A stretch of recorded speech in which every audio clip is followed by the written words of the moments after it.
PTI का long मार्च। सराय आलमगीर में दरियाए जेहलम का पुल बंद। पुलिस ने पुल पर ट्रक और कंटेनर खड़े कर दिए। पुलिस की भारी नफरी पुल पर तैनात। ट्रैफिक बंद होने से आवाम को मुश्किलात का सामना है। पीटीआई का लॉन्ग मार्च और मार्च के पेश नज़र सराय आलमगीर में दरियाए जेहलम का पुल बंद कर दिया गया है।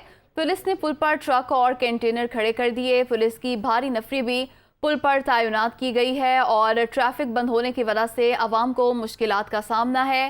पीटीआई का लॉन्ग मार्च। सराय आलमगीर में दरियाए जेहलम का पुल बंद किया गया है। पुलिस ने पुल पर ट्रक और कंटेनर खड़े कर दिए। पुलिस की भारी नफरी पुल पर तैनात कर दी गई है और ट्रैफिक बंद होने से आवाम को मुश्किलात का सामना है। जबकि सवाबी में मोटरवे बंद की गई है। सवाबी इस्लामाबाद मोटरवे को दरिया सिंध के पुल के करीब बंद कर दिया गया है और आपको बताएं कि ट्रैफिक बंद होने की वजह से आवाम को मुश्किलात का सामना है। तहरीक इंसाफ का लॉन्ग मार्च।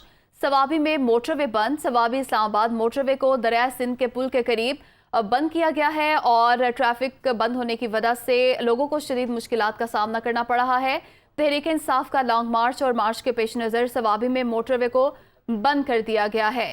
तहरीक इंसाफ का आज़ादी मार्च। वजीराबाद में दरियाए चनाब पुल को बंद करने के लिए मुतादिद कंटेनर्स पहुंचा दिए गए। दरियाए चनाब पुल पर गाड़ियों की आमदोरफ्त हाल जारी। सादिकाबाद में भी सिंध से आने वाले काफिलों को रोकने के लिए कोट सब्जल बॉर्डर को सील करने की तैयारियां। सर्कल सादिकाबाद के थानों ने ट्रॉलर्स की पकड़ धकड़ शुरू कर दी है। सादिकाबाद में भी काफिलों को रोकने के लिए इंतजाम किए जा रहे हैं। सर्कल सादिकाबाद के थानों ने ट्रॉलर्स की पकड़ धकड़ शुरू कर दी है और आपको बताएं कि इसी हवाले से इंतजाम किए जा रहे हैं। कंटेनर्स भी पहुंचा दिए गए हैं। दरिया चनाब पुल को बंद करने के लिए मुतादिद कंटेनर्स पहुंचा दिए गए हैं और दरिया चनाब पुल पर गाड़ियों की आमदोरफ्त हाल जारी है। दरिया चनाब पुल पर गाड़ियों की आमदोरफ्त हाल जारी। सादिकाबाद में भी सिंध से आने वाले काफिलों को रोकने के लिए कोट सब्जल बॉर्डर को सील करने की तैयारियां।